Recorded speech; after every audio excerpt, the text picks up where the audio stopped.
Bismillah. Assalamualaikum warahmatullahi wabarakatuh. Alhamdulillahirabbil alamin wa bihi nasta'inu ala umuri dunya waddin wassalatu wassalamu ala asyrafil anbiya'i wal mursalin nabiyyina Muhammadin wa ala alihi wa sahbihi wasallam. Baik.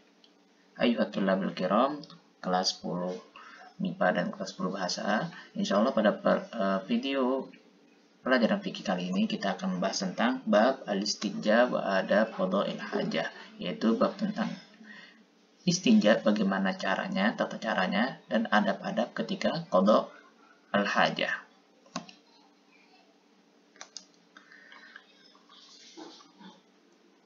Langsung saja kita ke kitab.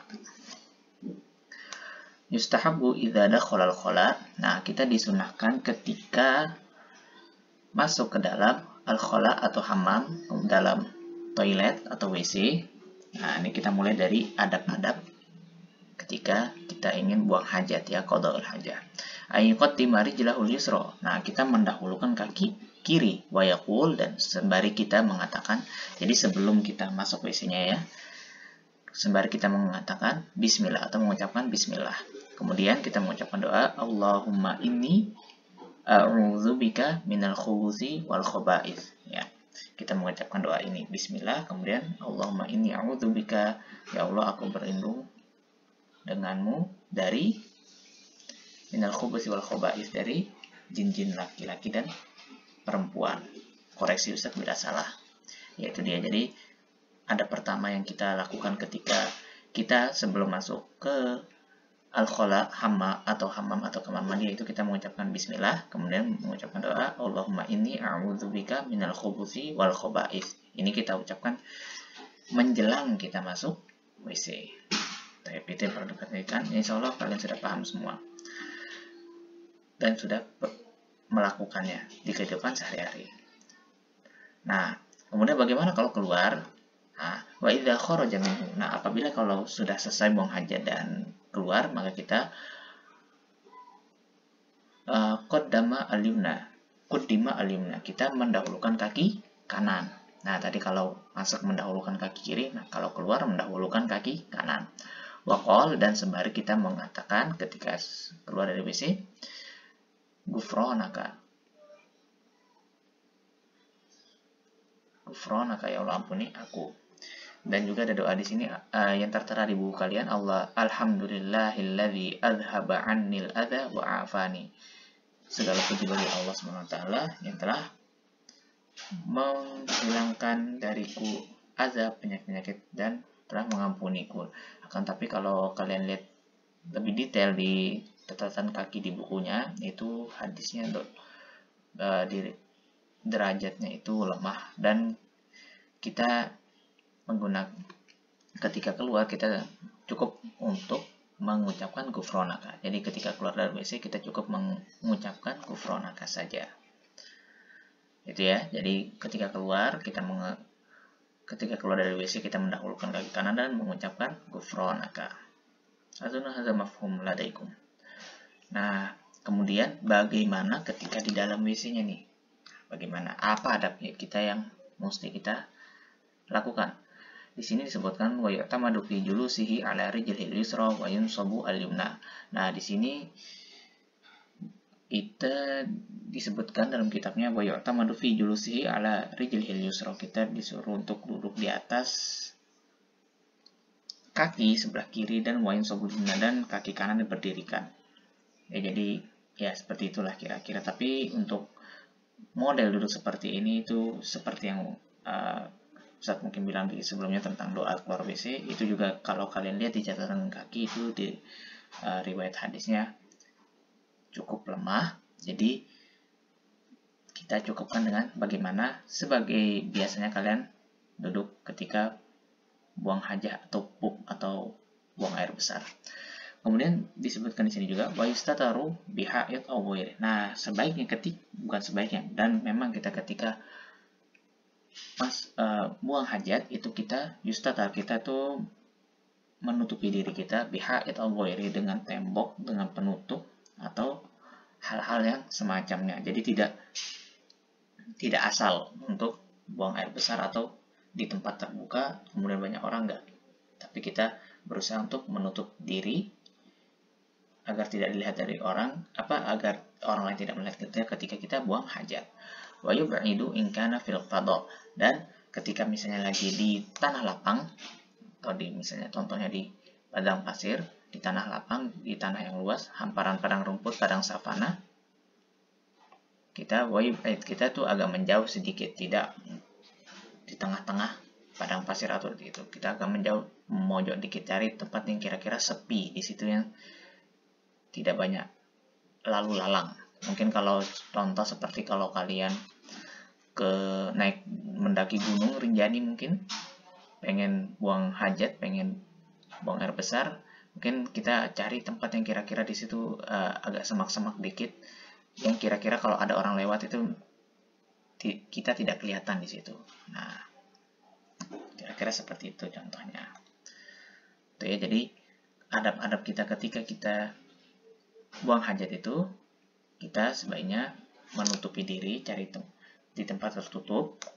Kemudian kalaupun kita lagi sedang di luar, seperti tadi saya bilang camping atau daki gunung misalnya, hiking, nah kita cari tempat yang kira-kira itu agak jauh ya, dan tidak terlihat oleh orang-orang. Kemudian disebutkan lagi wala yahillu lahu an yuqdiya hajatahu fi. Nah, ini dia. Jadi di sini ada ketentuan tempat atau beberapa tempat-tempat yang kita itu dilarang untuk buang hajat di situ. Nah, contohnya apa saja? Fi at-thoriq. Nah, kita tuh tidak boleh untuk buang hajat di jalanan ya, di jalan umum, jalan yang dipakai untuk orang-orang lewat. Nah, itu tidak boleh. Kemudian yang kedua, mahalli julusin nas, atau di tempat yang kira-kira itu banyak masyarakat, orang-orang yang duduk-duduk di situ, atau museum, contohnya seperti mungkin di taman atau di taman kira-kira seperti itu, atau di tempat tongkrongan mungkin kalau yang kalian lebih tahu ya, seperti itu. Nah, tidak boleh kita buang hajat di situ. Kemudian au tahtal asjaril musmirah, atau di bawah pohon yang memang pohon itu berbuah. Nah, ini kita tidak boleh untuk buang hajat di situ. Kemudian au fi mahalli yu'dzi bihin nas, atau di tempat yang kira-kira mungkin tempat ini tidak dilalu lalang oleh orang, tapi kalau misalnya ada orang yang buang hajat di situ, baunya bisa kemana-mana, bisa tercium oleh orang-orang. Nah, ini juga tidak dibolehkan kita untuk buang hajat di tempat yang modelnya seperti ini, yang kira-kira kalau kita buang hajat di situ, orang-orang nanti bakal terganggu dengan baunya.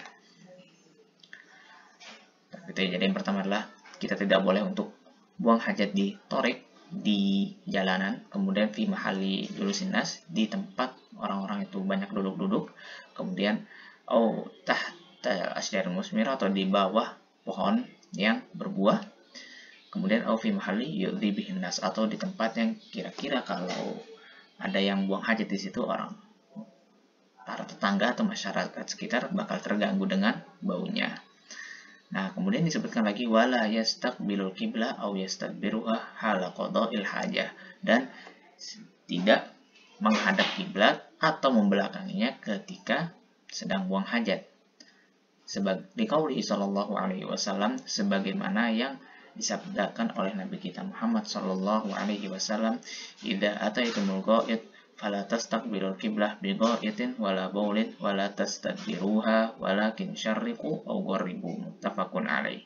Nah, jadi jika idza ataitumul gha'id, jika kalian ingin mendatangi hammam atau WC atau toilet, fala tastaqbilul qiblah bi gha'itin wala baul, maka janganlah kalian menghadap kiblat atau membelakanginya ketika sedang buang hajat, BAB atau buang air kecil. Wala tastadbiruha, dan jangan pula membelakangi kiblat ketika melakukan buang hajat tadi. Walakin syarriku aw gharribu, akan tapi menghadap timur atau menghadap barat, maksudnya menghadap arah selain arah kiblat dan tidak mengarah ke belakangnya.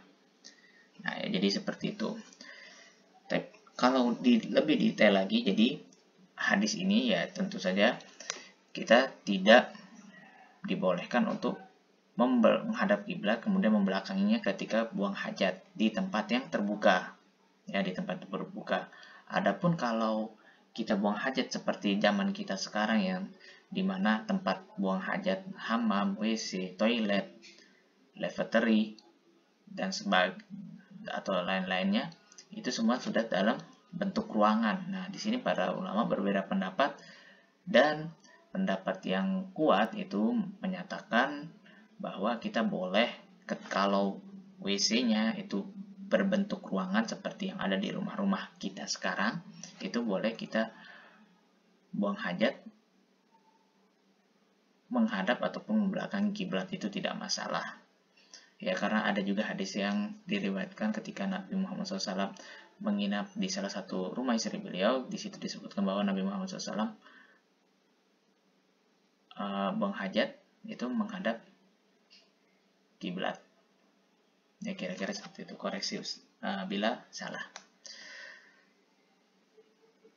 Baik ya. Jadi seperti itu. Jadi kalau untuk di dalam ruangan seperti WC-WC yang kita pakai zaman sekarang ini, itu tidak apa-apa, tidak harus kita khawatir kalau misalnya prosesnya menghadap kiblat atau tidak. Nah, ya, jadi itu tidak, insya Allah tidak masalah. Nah, kan tapi kalau misalnya di tempat terbuka, di outdoor, nah ini baru kita perhatikan. Jangan sampai kita buang hajat itu menghadap atau membelakangi kiblat. Nah, kemudian di sini faidza qada hajatahu, nah apabila dia sudah selesai buang hajat, seperti kita kembali lagi ke kitab, istajmara bi salasati ahjari wa nahwiha.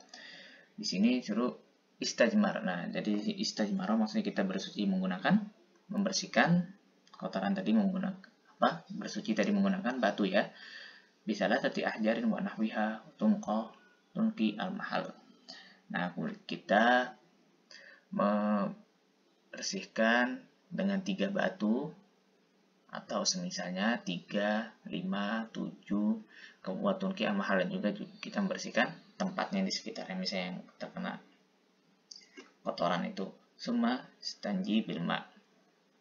Kemudian di sini disebutkan istanji bilma, bisa juga, dan juga setelah itu kita menggunakan air untuk bersihkan. Jadi double di sini, menggunakan batu kemudian bisa menggunakan, kemudian langsung bersihkan lagi menggunakan air. Atau mungkin kalau dalam bahasa kita sehari-hari, kalau orang Sasak atau orang Lombok lebih akrabnya bilangnya kita cebok pakai batu kemudian cebok lagi pakai air. Nah, baik firat al-iktisar ala hadima, akan tetapi kita juga boleh mencukupkan dengan salah satu di antara dua tadi. Boleh mau pakai batu saja atau mau pakai air saja. Tapi kalau kita lebih afdal karena kita punya alhamdulillah air, kita tidak kesulitan dalam mencari air, kita pakai air saja. Nah, kalau keadaan darurat baru menggunakan batu. Nah, tapi kalau mau dikombinasikan menggunakan batu dan air plus air, itu tidak apa-apa, lebih bersih lagi. Jadi itu ya, jadi boleh dikombinasikan menggunakan batu atau menggunakan air seperti yang biasa kita lakukan sehari-hari. Nah, kemudian di sini adapun istijmar tadi atau membersihkan, bersuci menggunakan menggunakan batu, itu ada ketentuannya. Ketentuannya tadi kan kalau yang kita tahu adalah kita membersihkan menggunakan batu. Nah, wala yustajmar, dan tapi di sini juga kalau kita lebih detail lagi, tidak boleh kita membersihkan menggunakan ar-ras wal idham. Tidak boleh kita membersihkan setelah qada hajat tadi menggunakan kotoran dan tulang, seperti sebagaimana yang Nabi Muhammad yang telah disebutkan oleh Nabi kita Muhammad SAW, yang dimana beliau melarang hal tersebut, melarang istijmar, membersihkan menggunakan kotoran dan tulang. Dan juga kita juga tidak boleh membersihkan atau istijmar menggunakan benda yang dia itu mempunyai malahu hormah, dia itu ada kedudukannya, ada kehormatannya, contoh seperti lembaran Al-Quran atau seperti makanan. Nah, itu tidak boleh kita gunakan itu untuk istigma tadi membersihkan ketika selesai buang hajat. Ya, jadi kira-kira seperti itu. Barakallahu fikum. Kalau ada pun yang kurang jelas bisa ditanyakan ke Ustadz via WA atau diulang lagi videonya. Dan apabila kalian sudah paham, coba tantang diri kalian untuk menjawab atau ya menjawab pertanyaan-pertanyaan. Bukan pertanyaan, tapi membedakan mana doa lama soh. Nah, kalian kasih tanda centang untuk kata-kata yang ingkanatil ibarah sahihah, kalau kata-kata di bawah ini atau pernyataan di bawah ini itu benar, wado alama khoto, dan kalian beri tanda silang X ingkanatil ibarah khotiah, dan kalian kasih tanda X kalau ibarah atau pernyataannya itu salah. Nah, nomor 1 misalnya yustahabbu idza dakhala al-khala. Nah, kita disunahkan ketika masuk ke dalam WC ayyukot dimari jilahul yumna, kita mendahulukan kaki kanan. Betul atau tidak? Nah, kalian jawab berdasarkan apa yang sudah kita pelajari tadi. Kemudian soal nomor 2, wa idza kharaja minal khala qaddima rijlahul yusra. Nah, kalau keluar dari hammam atau WC kita mendahulukan kaki kiri. Betul atau salah? Kemudian yang ketiga, ad-du'a inda khuruj min khala ghufranaka. Nah, doa ketika keluar dari hammam atau toilet atau WC adalah kita mengucapkan ghufranaka. Betul atau tidak? Atau salah? Kemudian yang keempat, yahillu an yaqdiya hajatahu fi thariq. Nah, boleh kita buang hajat di jalan. Betul atau tidak?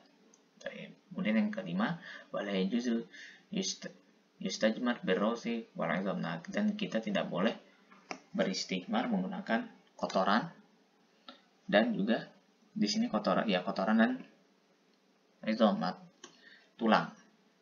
Betul atau salah? Ya, itu dia cuma pernyataannya. Kalian tentukan mana saja pernyataan yang benar dan yang salah. Kalau benar kalian kasih tanda rumput, kalau yang salah kalian kasih tanda silang. Tapi mungkin sekian saja, sudah kepanjangan videonya. Ustaz terasa untuk video kali ini. Barakallahu fikum. Wa inkana unaka al-khata' wa nisyan wa minni wa amma shawab fa minallahi ta'ala. Wa sallallahu ala nabiyyina Muhammad wa ala alihi wa sahbihi wasallam. Wassalamualaikum warahmatullahi wabarakatuh.